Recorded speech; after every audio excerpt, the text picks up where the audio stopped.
Welcome to Jazz on My Mind, Coast to Coast. I'm Richard Blackwell. This is the show that is dedicated to jazz lovers around the world. Every Wednesday at 8 p.m., we bring you jazz events from Los Angeles to New York, along with performances and jazz chats of the legends, current and upcoming jazz stars. And tonight, we're live at the Crystal Center, Weddings and Banquet, located at 725 Philadelphia Pike in Wilmington, Delaware, the home of the great late Clifford Brown. And tonight, we have some wonderful guests, some people who know jazz from the letters A through Z. With us this evening is the legendary saxophonist, Mr. Larry Williams. Also, we'll have a jazz chat with jazz bassist Vincent Atkins. But first, let's welcome from the Council of Jazz Advocates, the Delaware chapter, Mr. and Mrs. Robert Fleming. Welcome to Jazz on My Mind. Thank you. Good to see you two, as always. Good seeing you. And you two look marvelous, I got to tell you. Thank you. I want to thank both of you for taking some time out, coming on the show, because we talk jazz. Today we're going to talk jazz because I feel jazz is not only about the music, but it's also about the culture. There is a very rich culture with jazz. And with you two being on the Council of Jazz Advocates, the Delaware chapter, you know a lot about jazz. So why don't we begin by talking about the Council of Jazz Advocates. What is that organization all about? Well, the Council of Jazz Advocates really is, we've been formed about 18 years now. And you can hold the mic up just a little. Just a little higher. There you okay, go, good. sir. And I guess our main function is to keep jazz alive. Mm-hmm.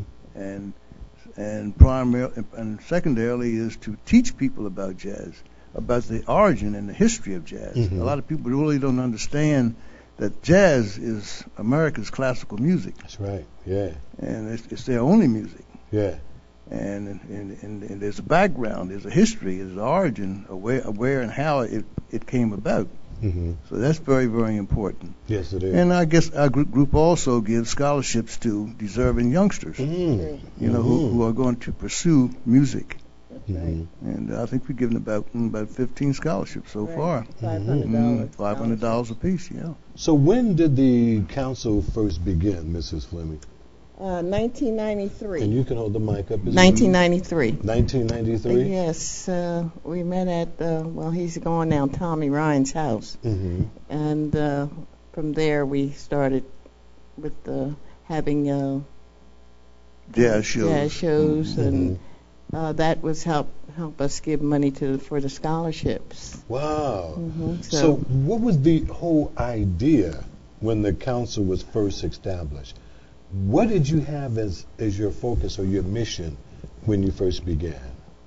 Well, we were thinking about the young people that Mm-hmm. really don't know about jazz, and we were trying to teach them the origin of jazz, Mm-hmm. and for them to probably get involved and play the music.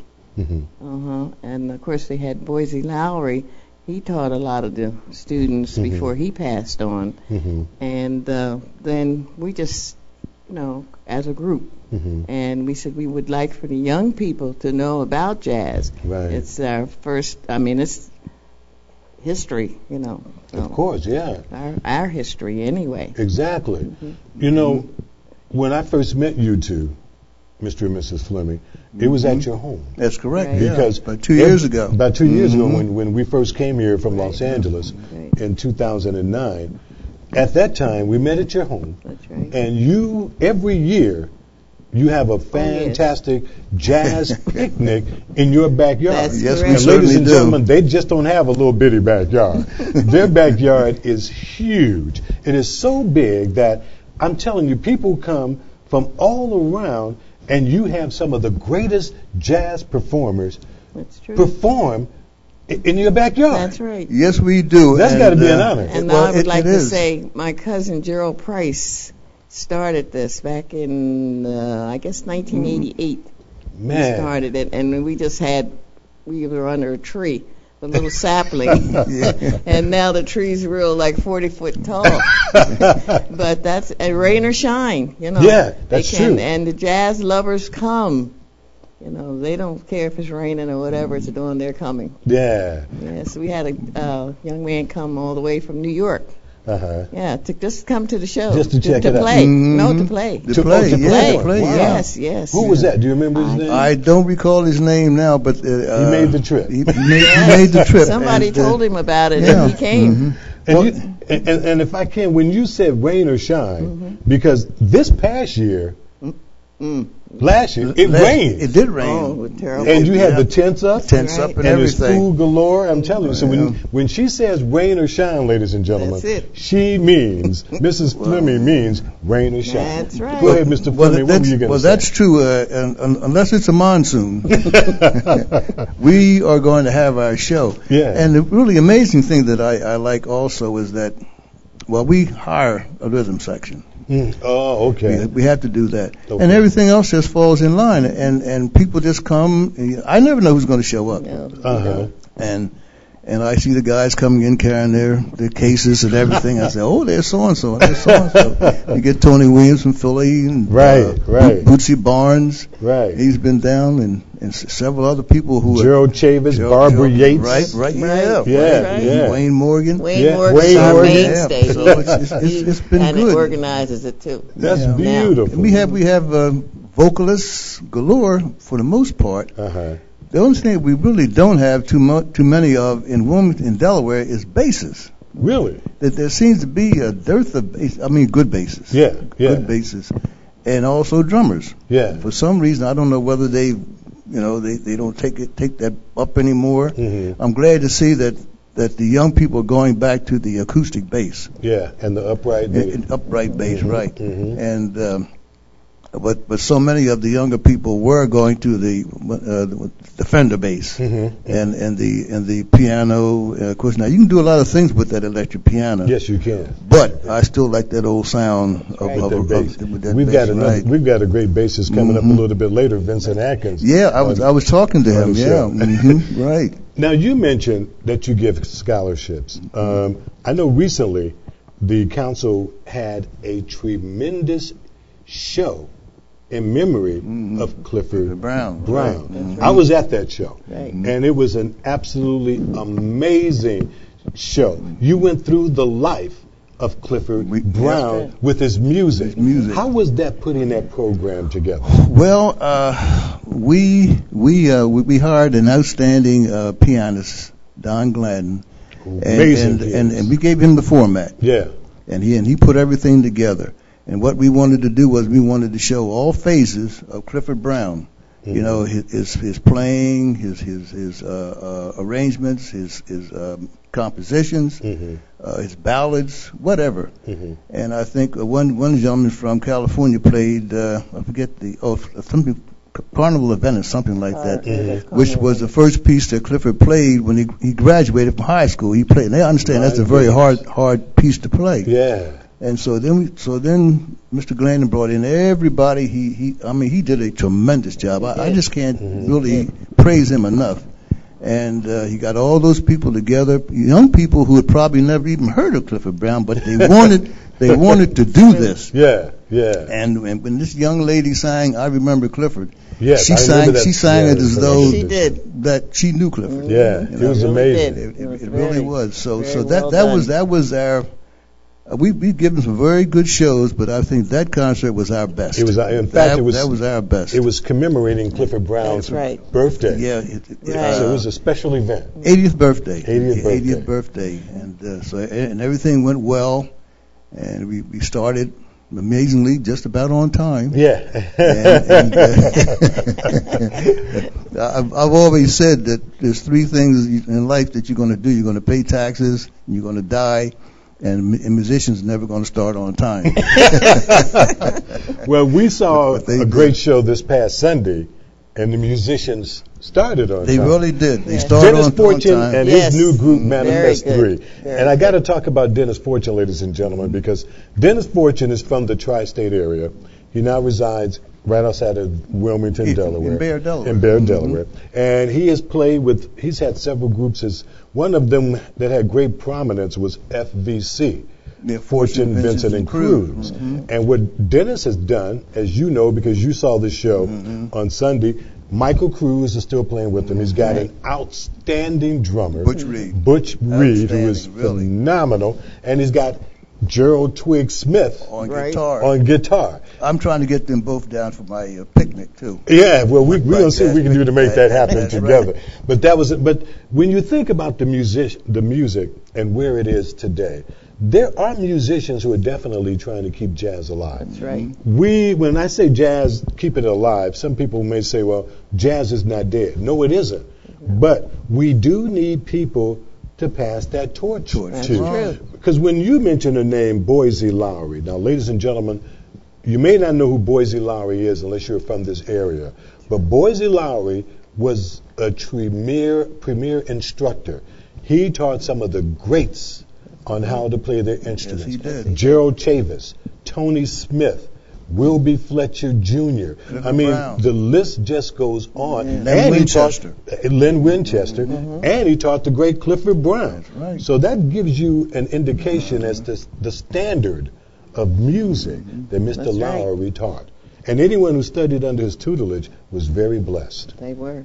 They certainly Well, we've got something coming up. I don't want to say definitely for sure, but our group, Counsel of Jazz, we're thinking about having something in his honor. And I had mentioned that, and we had talked. You and I had chatted about that. That's right. And we're going to definitely try to do that because if there's anyone who I think, because every year and coming up next month is the Clifford Brown Jazz Festival here in Wilmington, Delaware. True. If anyone I think that needs to have a festival as well, is Boise Lowry. Would you agree, folks? Yes, I would very definitely much agree. so. I think Boise has taught and touched practically every musician within motoring distance of Delaware. And I mean, he has taught each phase or facet. Doesn't make it clarinet, violin, the reeds, drums. He was tremendous. He was just a tremendous person. Yeah, And you know, his memory is going to linger. In fact, we have a young musician now who is his nephew, I believe. Dexter Coates. Yes, that's right. And his only living relative. That's right. That's right. So there again, we must not lose the legacy. No. See, that's important. That there's always somebody to pass these things down, and this is what we are trying to do. So if all the family is gone, there should be an archive somewhere. Where someone can go and say, "That's true. This is what it was. This is what it was." Well, I'm telling you, since the 2 years I've been here, I'm telling you, this was a blessing for me moving to Wilmington, Delaware, because we're so glad you came. It's a blessing for me because I had no idea, other than Clifford Brown, what happens in Wilmington, Delaware, and now I find out this is I call it the capital of jazz in the United States, because this is where it is happening. It happens, and the thing about Wilmington, it's right. It's located so well between Washington and New York. That's right. Boston. Yeah. And when I was a young man, we had 2 or 3 jazz places in Wilmington where all the big timers came. And we used to say, jokingly, or maybe it was true, if you were just starting out and you came to Wilmington, if you couldn't cut it here, you better go back home to the woodshed and start all over. and then go on to Philly and New York or whatever else. We do have some very knowledgeable jazz people. Yes, you do.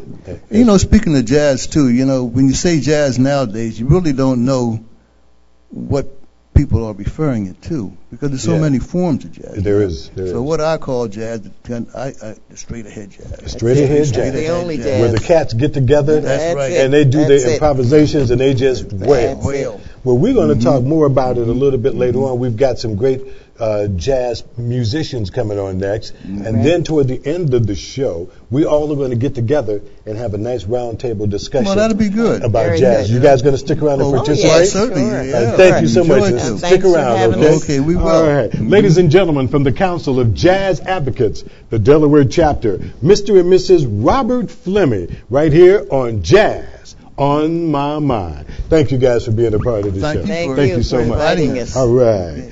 Coming up next, ladies and gentlemen, is a young man who is a great jazz bassist, producer, and educator, Mr. Vincent Atkins. But first, I want you to get your pen and paper handy because coming up next, we've got this week jazz events for the West Coast. So let's see what's happening for this week in jazz. Let's start with tomorrow, Thursday, May 5th through Sunday, May 8th. It's the Roy Hargrove Quintet performing some out-of-sight live jazz at the Catalina Bar and Grill. Their address, 6725 Sunset Boulevard in Los Angeles. For showtimes, call 323-466-2210. And on Saturday, May 7th, it's the Mark Z. Stevens Trio, live and cooking at the Desert Rose. Their address, 1700 Hillhurst Avenue in Los Angeles. And on Sunday, May 8th, it will be a very special Mother's Day brunch hosted by my good friend Bubba Jackson, the morning radio personality at 88.1 FM, K-Jazz, out of Long Beach, California. The jazz will be presented by the dynamic Judy Wexler Quintet. It all happens at Twist Restaurant, located at 1755 North Highland in LA. For more jazz information, you can reach them at 323-856-1200. And if you want to hear some great jazz on the radio, speaking of my good friend Bubba Jackson, you can hear some great jazz and blues. You got to check out Bubba Jackson. He's on 88.1 K-Jazz, once again out of Long Beach, California. Bubba is on the radio Monday through Saturday from 6 until 10 a.m. The best thing about Bubba's radio show is that you can listen to it anywhere in the world on the internet. All you have to do is log on to jazzandblues.org. And for all of you viewers in the Midwest, Chicago specifically, Chi-Town has a premier jazz spot, and it's called Close Up 2. There's always some fantastic smooth jazz happening at Close Up 2. For events and showtimes, call area code 312 and the number 385-1111. And don't forget, for all the live jazz happenings from coast to coast, log on to jazzonmymind.com. Now, ladies and gentlemen, let's welcome a young man who is one of the great jazz bassists in the world. Fantastic producer and educator. Ladies and gentlemen, let's welcome Mr. Vincent Atkins to Jazz on My Mind. Vincent, good to see you again. Good to be here. You don't mind that introduction, do you? Because I think you deserve it. Well, it makes me sound kind of important. Well, I think you are important, Vincent. And not only are you important, you're doing some very dynamic things. First of all, let's talk about your bass playing, because you are an outstanding bassist. When did you start playing the bass? Because I've heard you, man. You're a dynamite. Well, I kind of had a strange beginning here. Let's talk about it. Well, I must say, being an educator, I kind of two stories in one. Yeah. I wanted to make sure that my students didn't make the same mistake that I made. Okay. When I was younger, I didn't like jazz. Really? I said, what is this music? They're just, blah, blah, blah, blah, blah. What is that? Right, right. And then I started playing the bass. And I wanted to be in my high school jazz band. And I auditioned and I got in the group. And I got a song that had chord changes, no notes. Mm-hmm. I said, well, what am I going to do with this? There's no notes on it. Right. And my band director said, well, you need to listen to some jazz and see what they're playing and understand the song. I said, what? Mm-hmm. But there are no notes. I said, but I can't read this. There are no notes. And so I started listening and said, wow, this is cool. This is intricate. This is interesting. Mm-hmm. And I started listening more and more, and I started playing. Mm-hmm. And graduated high school, and I got into college, and I had an opportunity to pick up Wynton Marsalis from the airport. We couldn't pick up a better piece. And Marcus Roberts was with him, Tane Watts, and the bass player, his name was Marcus, I forget his last name. And I said, well, can you give me some pointers? I'm getting into jazz. I said, can you give me some pointers? Yeah. And he was a little arrogant, but what he did for me really helped me. He put a tape in. We were in the limo. He put a tape in, and he said, well, who's this playing? And I said, well, I don't know. He said, well, you're never going to be a jazz musician until you know these things. And it turned out it was Miles Davis. Oh, my goodness. And like I said, I did not know, but after that, it was, I just listened all the time and really started focusing in on the music and understanding what was going on. And from that point on, that kind of really propelled me into really learning the bass and playing. That's quite a story. So, and like I said, so I don't want my students to make the mistake that I did when I was younger by saying, I don't like the music because they just don't know. Yeah. So I take my experiences and I try to educate them in the beginning. Right. So they won't, lose all those years. Right. I kind of look back and I go, wow, during that time, the greats were still alive and I missed it. Wow. Yeah. So I make sure that my students don't make that mistake. Now, I introduce you as a great bassist because you've played with some very, very notable artists, including one in particular that we all know extremely well, Faustina Dixon. Yes. And Faustina is one of the baddest saxophonists around. In fact, Faustina was named one of the top 5 female musicians in the world. Wow. Now, that's it. And you played bass with her for a while. Right. Give us an idea of some of the other artists that you had an opportunity to perform with, play with, record with. Who are some of the other names that you've had that opportunity? Well, you make me sound really important here. You are. But you're on Jazz on My Mind. That's it. Now, I had a group when I was in college. We were not a jazz group back then. We were an R&B group. And we had a Motown recording contract, and we opened for some people. But I played with some people here in Delaware. There's a man by the name of Jeff Irwin. He's a pianist. He plays down in Rehoboth all the time now. And we played together for about 5 years. And we played the Rehoboth Beach Jazz Festival. Which happens every year. It's Right. a great, great jazz festival in Rehoboth Beach. Right. And had the opportunity to play with him. And, just a lot of other musicians here in Delaware. And so I'm getting, meeting some more people now and looking forward to playing with some different people. And, when I mentioned that, it just reminded me that if you were able to see our Christmas show last year, on which my better half, Charlene, our director, sang. That's right. That was your band that played the music behind Char's performance on our Christmas show last year. Yes. And you did an outstanding job. Thank you. And I'm telling you, I love the way you play that bass. Thank you. Now, you mentioned your students. You talked about your students. Give us an idea. Where do you teach? Where are you instructing? Right now I'm teaching at 2 elementary schools here, one in Wilmington, one in Newport, William Lewis Elementary School and Ritchie Elementary School. And you're teaching music? Yes, and music. How are the kids, your students, gravitating to jazz? Because we all know, and like you indicated, it was nothing that you could pick right up. You had to gravitate. How are the youngsters gravitating to jazz? Well, I kind of tricked them. I was going to ask, what did you use to entice them? I kind of tricked them a little. And matter of fact, I was teaching a lesson a couple of days ago, and we were talking about improvisation. Okay. And I said, today we're going to create some music.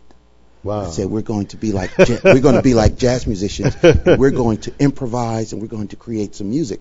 So what I did, I let them give me a title of a song. Anything that they could come up with. Right. I mean, they came up with some. Did they create the titles themselves? Yes. They created the title, and so I'm sitting at the piano. I said, okay, I'm gonna make up a song. I'm going to improvise this song to give you an idea of what a jazz musician does. Yeah. And so every title they gave me, I said, okay, how am I going to come up with something with this? So I came up with something little. I mean, I was singing little crazy things. Kind of like Jack Black did in the School of Rock. You have the School of Jazz. Yes. And my students, they said, wow, you made up all that right then?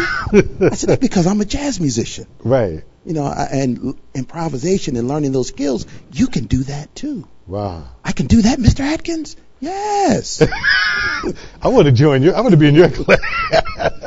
So, and then we have a service through our school. It's called United Streaming Video. It's through the Discovery Channel.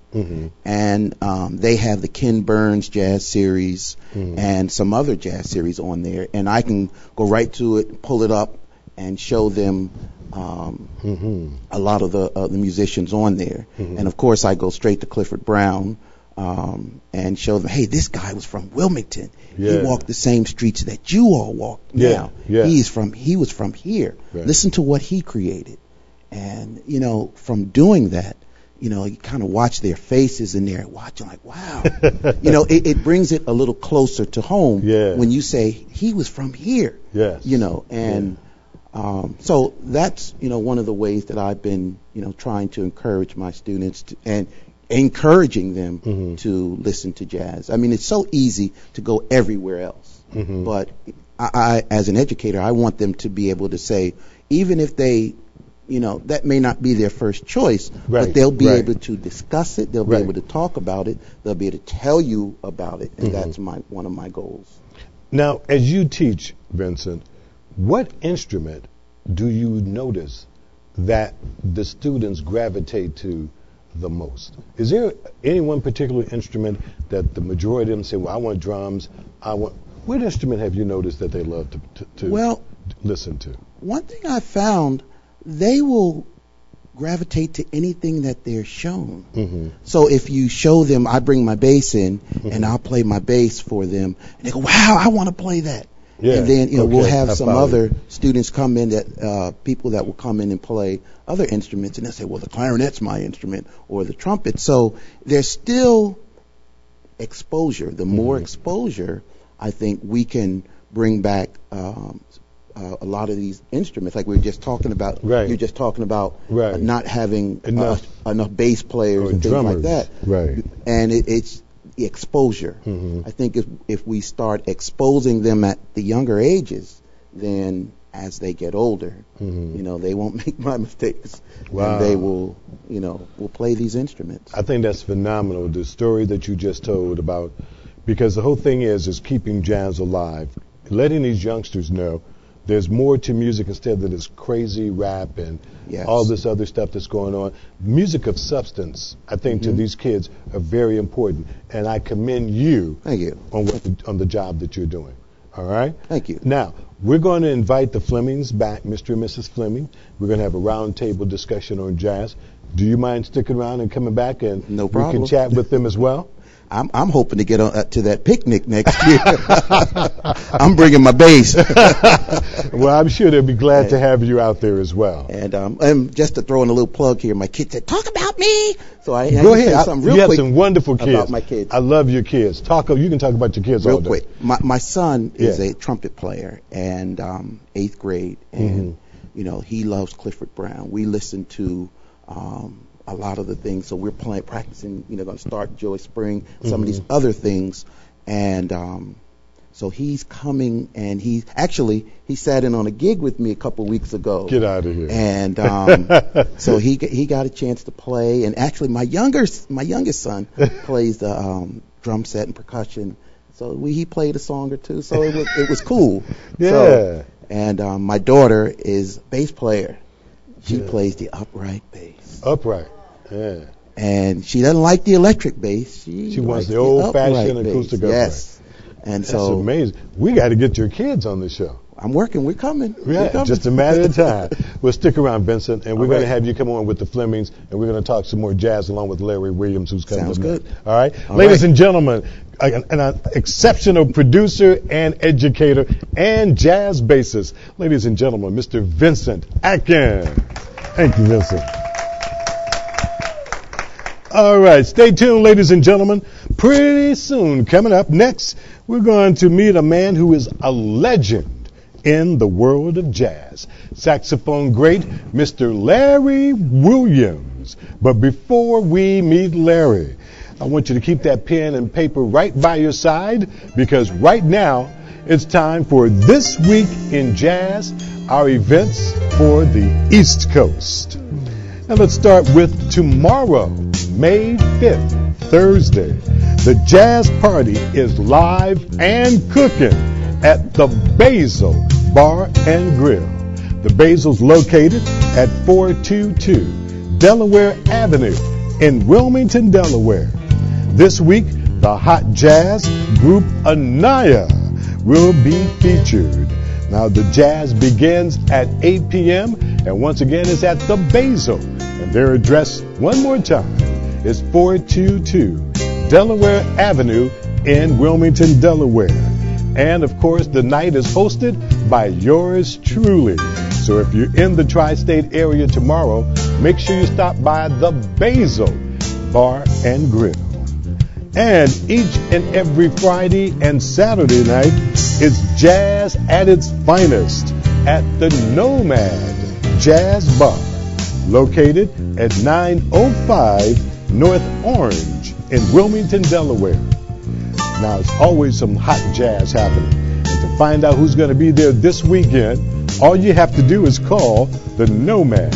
And their number is area code 302-655-8800. It's the hot new jazz spot on the East Coast, the Nomad. Once again, you can call them at 302-655-8800. And on Sunday, May 8th, it's a fantastic Mother's Day jazz brunch at the world-famous Warm Daddies Jazz Club. And they're located at 1400 Columbus Boulevard in Philadelphia. The food is always delicious, and the music is always the best. That's at Warm Daddies. You can call them at area code 215, and the number is 462-2000. And if you want to hear some jazz on the radio, well, every Monday morning at 2 a.m., my good friend Fauné is on the radio playing some great straight-ahead jazz. Now, Fauné is on WPFW, which is 89.3 FM in Washington, D.C. You can listen to Fauné anywhere in the world on the internet by logging on to WPFW.org. And that's Monday mornings from 2 until 5 a.m. And if you want some jazz on a Monday night, I got to tell you, every Monday night, it's the Tony Williams Monday Night Jazz Jam Session at the La Rose Social Club. And the address for the La Rose is 5531 Germantown Avenue in Philadelphia. Show times are 6 until 11 p.m.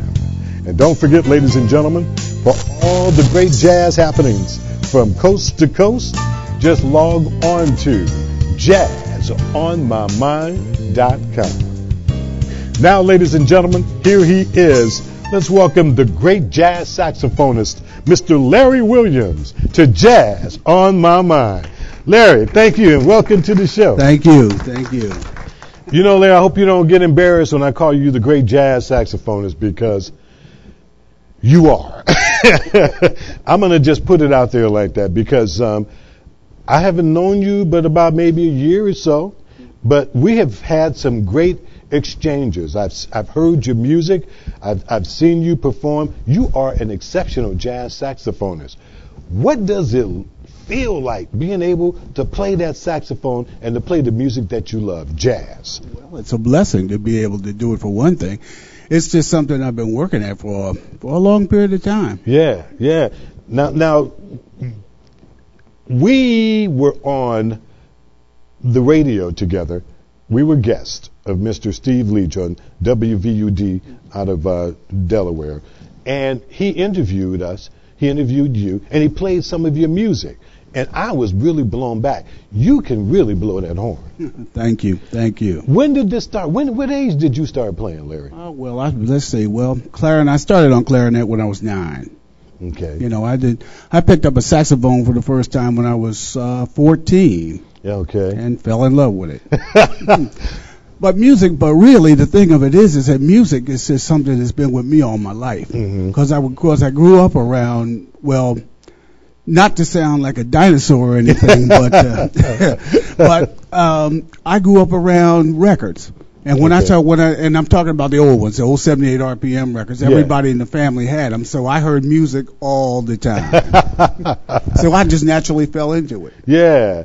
Now, you say you picked up the clarinet first, and then you went to the saxophone. Who were some of the musicians? Do you recall that influenced you in playing the saxophone? When you picked up that saxophone, who were some of the people that you heard play it prior to you picking it up? Well, I'll start with Lester Young. Okay. You know, but I could probably keep you here all day as far as that goes. Because, you know, Lester Young, John Coltrane, I would say Coleman Hawkins, now even more so than Lester.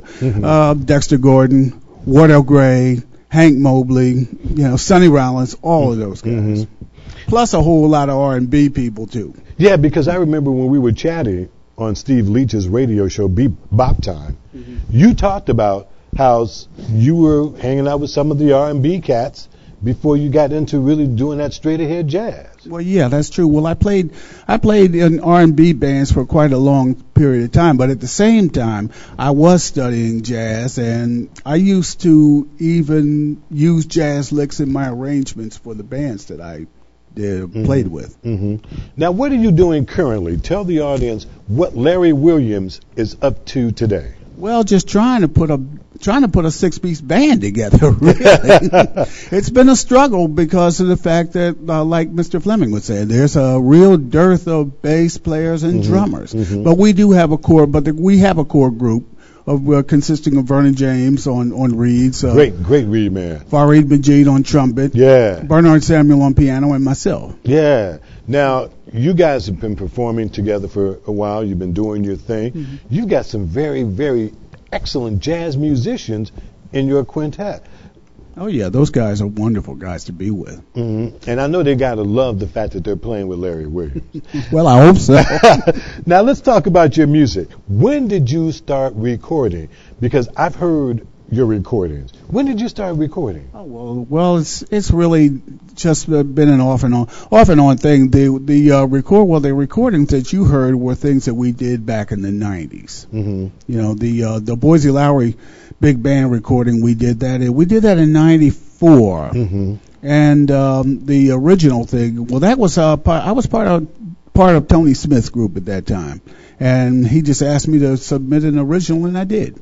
And Tony Smith is the great trumpeter. Yes. That does a lot of marvelous great trumpet work. And you mentioned the same name that the Flemings and I were chatting about earlier in the show, Boise Lowry. Oh, well, you couldn't play jazz in this town without coming through him. He was it. He was it. He taught all of us. You know, we all owe a great debt to Boise Lowry. What was it like being around a figure like Boise Lowry? I mean, did you feel the magnitude of what he was doing as people do now? Did you feel that then? Well, I think I was probably like a lot of us were a bit intimidated because because really, it took a while to understand the method that he had. It was a complicated method, but after a while, I've realized that really all he was trying to teach us was how to use our ears. Yeah. How to hear. Because he always said, if you know how to hear, then you can play anything you want to play. Yeah. Now, if there is a youngster watching the show right now, because the show is open to anyone who loves jazz, and they wanted to play jazz, what would be one of the first things that you would suggest to that individual? Listen.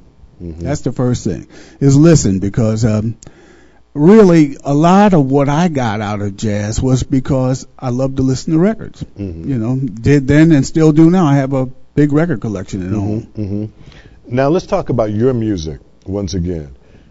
Let's talk. What is the name of some of your albums? So if the audience wants to sample Larry Williams, what are some of the names of your recordings? Well, basically, there's not really that much to tell. Basically, you can hear me on the Tony Smith album "Slammin' at Christina" that we did that live at the Christina Cultural Arts Center back in 1996. That's pretty much it for the moment. But you've been doing your thing, man. I'm telling you, you are phenomenal. Your name in this city comes up all the time. When people are talking about great saxophonists, Larry Williams is always in the mix. Well, that's nice to know. Now, you're working with, once again, some great musicians. Do you have a name of the group? So if people want to learn more about it, what is the name of the group that you're working with? Well, the group is called Infinity. Okay. And I did ask you, can you come on the show? So hopefully in the very near future. In fact, we already have a date, ladies and gentlemen. I do believe it's May 25th. May 25th. You want to hear some great out-of-sight cooking jazz. Make sure you're tuned in on Wednesday night, 8 o'clock, May 25th, and you will see the great Larry Williams along with, give the name of the other performers. Vernon James on reeds and flute, Fareed Majid on trumpet, Bernard Samuel on piano, and whoever we can grab on bass and drums. Now, your playing, your style is great. It's straight ahead. The direction that jazz is going in now, what do you think about jazz and what's happening with jazz today? What are your sentiments about that? Well, I tell you, I'd like to see more of the straight ahead stuff come back, because I find that that's the part of jazz that you don't hear very much these days. You know, the things like the tunes that Clifford Brown played. You know, those type of things. You don't hear that much anymore. That's, well, there again, to make reference to what Mr. Fleming was saying. When you mention jazz these days, you really have to clarify what you're talking about. Right, because there's the smooth jazz, there's Latin jazz, there's all different styles of jazz. It's not what it once at one time when you said jazz, everybody knew what you were talking about. Period. It was just No straight ifs, ahead. and buts about it. Yeah. Now, you're performing. There is a hot new spot here, and I talked about it just a couple of seconds ago by giving the East Coast Jazz events, the Nomad. Wonderful place. Now, you performing at the Nomad. You've done some things down at the Nomad. How is it playing at the Nomad? Oh, it's a hot spot. Yeah. It's really, I kind of refer to it as Wilmington's answer to Birdland. Yeah, because it's a very intimate setting, and some of the best jazz is performed at the Nomad. Oh yeah, there are some days when things really just heat up around there. Yeah, I've been there a couple of times when that has happened, and I met Mr. Bernard Samuels and a few other individuals at that particular set when you guys were playing, and they are out of sight. And Vernon James, who is your reed man, who is also on the board of directors with the Wilmington Youth Jazz Band here in Wilmington. He and I both are on that board together. That's got to be a lot for him to be able to teach these kids and then still yet play with a great musician like yourself. Well, he does a remarkable job. I have a great amount of respect for him. And we have a lot of respect for you as well. Thank you. You're welcome, ladies and gentlemen, Larry Williams. Now, Larry, you are going to stick around because coming up next, we're going to invite the Flemings back, Mr. and Mrs. Fleming, along with Vincent, and we're going to have a roundtable discussion about jazz. You're going to stick around with us? Sounds good to me. All right, ladies and gentlemen, the great jazz saxophonist, Mr. Larry Williams, on Jazz on My Mind. Coming up next, ladies and gentlemen, we're going to have a jazz chat with all of our wonderful guests tonight. But before we do, I'd like to invite you to a very special jazz concert happening this Saturday, May 7th.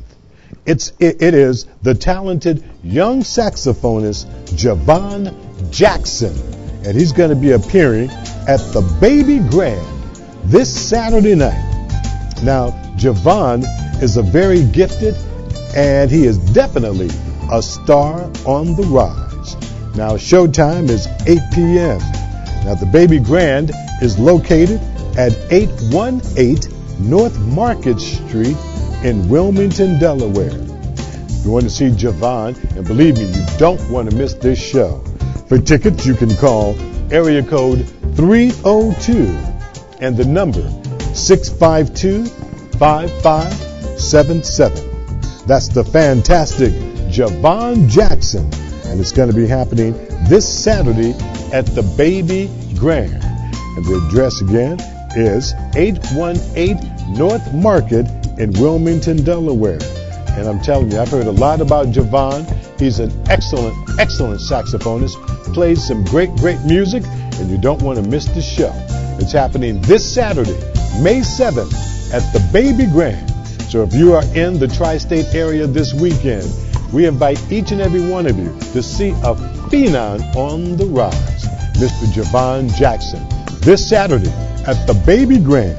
Once again, for tickets, call area code 302 and the number 652-5577. The Javon Jackson Show. Don't miss it. Now, ladies and gentlemen, let's welcome back from the Council of Jazz Advocates, Mr. and Mrs. Robert Fleming, and also my main man, Vincent Atkins, and jazz saxophonist Larry Williams. Welcome you guys back to the show. Thank you. Now, what we're going to do now, I'm glad that everyone was able to stick around, because we're going to talk some jazz. We're going to talk about number one, and you guys can jump in, whoever is ready to comment. Let's talk about jazz and where we want to see jazz go from this point. I asked Mr. Williams the question a few minutes ago. Mr. and Mrs. Fleming, Vincent, where would you guys like to see jazz go at this point? What's your opinion? Well, as Larry said, I like to see more straight ahead jazz, because as he also stated, when you speak of jazz now, you really don't know what a person is referring to. That's right. Yeah. And it's not that I don't like all. I like all music. I can even stand some funk. But my main heart is jazz, straight ahead jazz, and I think this is what we need to bring back. We need to let the young folks to see, just what it was. And as Vincent stated, how he tricked his students. Yes, yeah. Into improvising. You speak to some people, you say improvisation. You may well be speaking Greek to some people. Yeah, because they don't understand it. They don't understand it. Yeah. See, that's what jazz is all about. That's right. You can get a classical music and you play the sheet to the end and the music stops. Yeah. That's it. But jazz, you can go on forever. You can go on for a long time. Forever and ever. So that to me is, as long as we can keep jazz in the foremost forehead, particularly straight ahead jazz. There you go. That's the thing. Now, Vincent had mentioned, Mr. and Mrs. Fleming, that he was coming to your picnic. I'm hoping I can get there. Does he have an invitation? Does he have an invitation to come? Yes, he does. He will before the night's over. Give you directions how to get there. Vincent, we were talking about what you do with your students.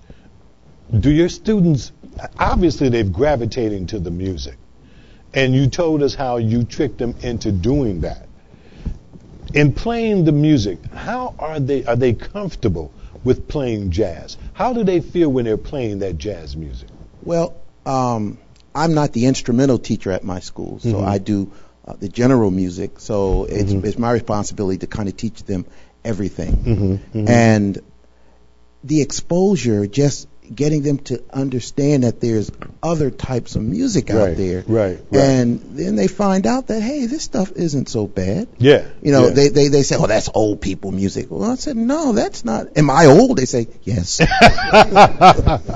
But once they start to listening and just, I think their brains start to work. As an educator, we want their brains to work. Of course. So I think that they start to thinking, okay, what is this music? And if once we get them there, get that, what is this? Then we have them. Mm-hmm. So that's where I'm going. I asked Larry, and Larry, I'm going to ask you. You mentioned, when I ask you what is something that these youngsters need to begin with, if they come to you and ask you, how do I play that instrument? What do I need to do? You said they need to listen. How important is it to learn how to read music? Well, it's very important. It's a very important thing to learn to read music, because that's one of your fundamentals of playing music. Because once you can, you don't depend on it so much, but you do have to have that fundamental of reading, just so that if you have a sheet in front of you, you can play it. And then if you need to improvise, at least you can look at the sheet and you can say, okay, I know where I need to go. Right. So it's very important, and all of the youngsters and any parents out there who have youngsters who are attempting to play an instrument, reading is very vital. And without that, you can't do anything in life. It's just like when you have to learn how to read to make it through life. As a musician, it helps you to make it through that by reading music.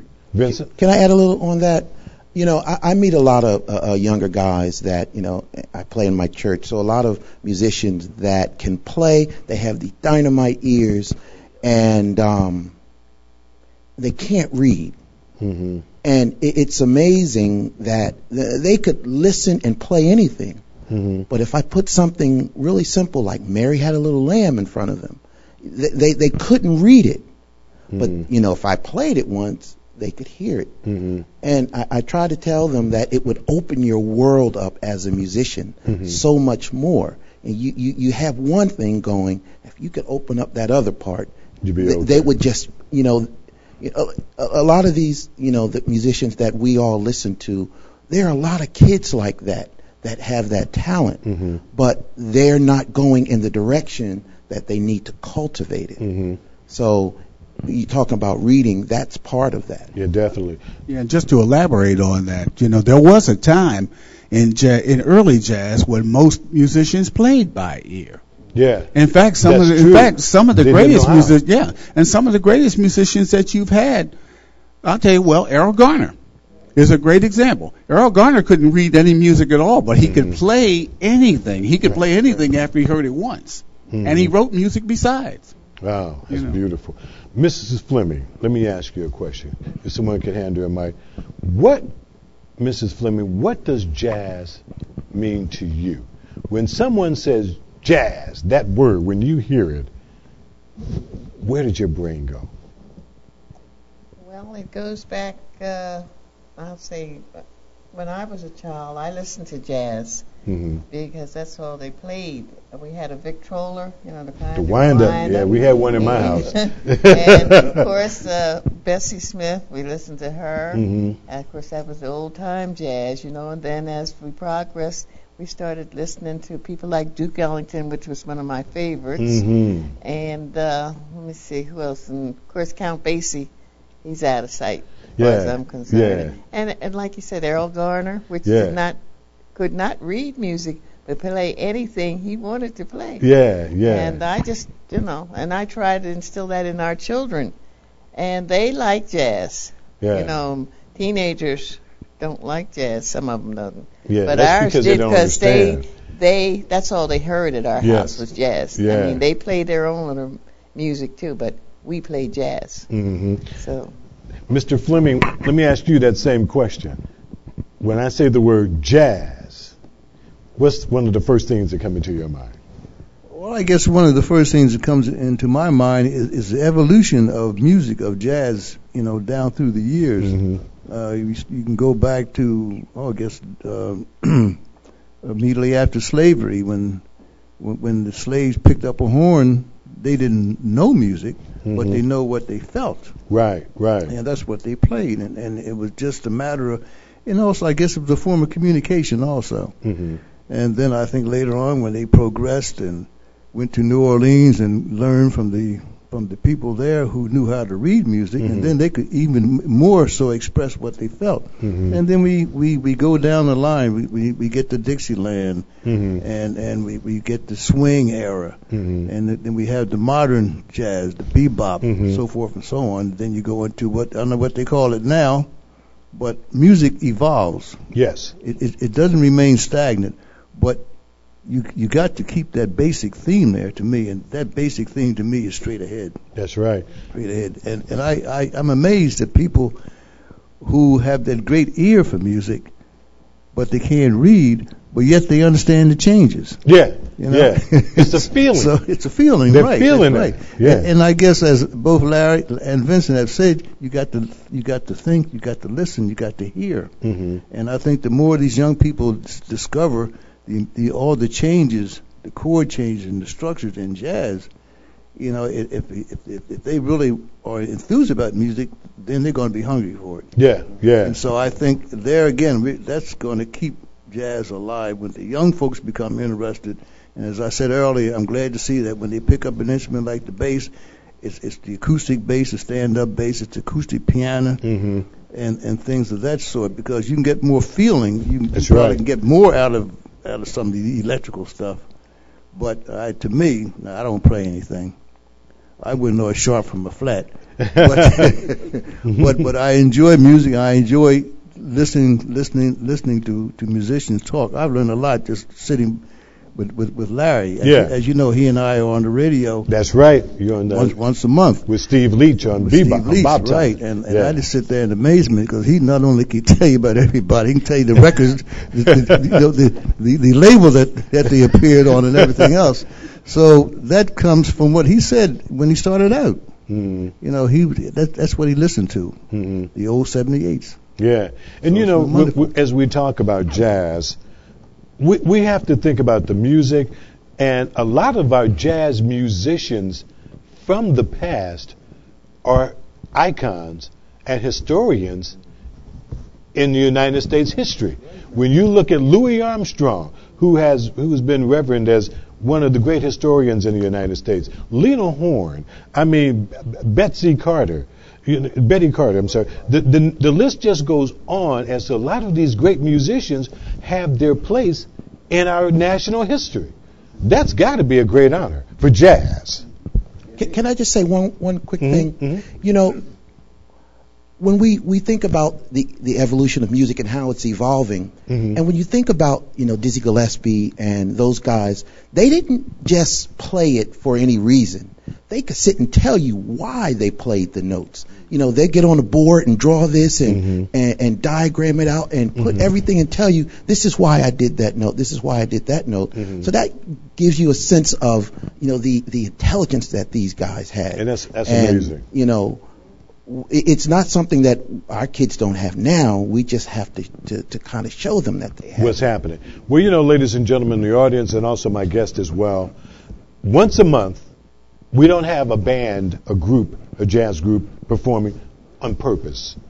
We do that because jazz is not only about the music, it's also about the history and the culture. You can hear the music, but unless you know what's going on behind the music, you can get lost. So this is why I'm so grateful that you folks were able to come on today and we could talk some jazz history. I want to thank you. Stick around, okay? Stick around, folks. Don't go anywhere. Ladies and gentlemen, be sure to join us next week as we will have as our musical guest a fantastic upcoming group called G2. Also with us, that group G2 is a very popular group here on the East Coast. And also with us will be Dr. David Clark Jr., who is the president of the Wilmington Youth Jazz Band, and he will have with him his father, David Clark Sr., who is a young man who went to school and did a lot of stuff with Clifford Brown. They're going to be on the show next week. Also, and don't forget, for all the great jazz happenings from coast to coast, be sure to log on to jazzonmymind.com. Become a member to our website, and you can see all the great jazz happenings from coast to coast. First of all, ladies and gentlemen, I'd like to thank our crew, Charlene, my better half, our director, also our daughter, Alicia, Bernard, and also Vincent, our sound directors. And on behalf of the Flemings, Mr. and Mrs. Robert Flemings, from the Council of Jazz Advocates, the Delaware chapter, want to thank Larry Williams and also Vincent Atkins for being on this side of the camera. I want to thank you guys for being a part of the show today. Ladies and gentlemen, I'm Richard Blackwell, and I want to thank each and every one of you for watching Jazz on My Mind.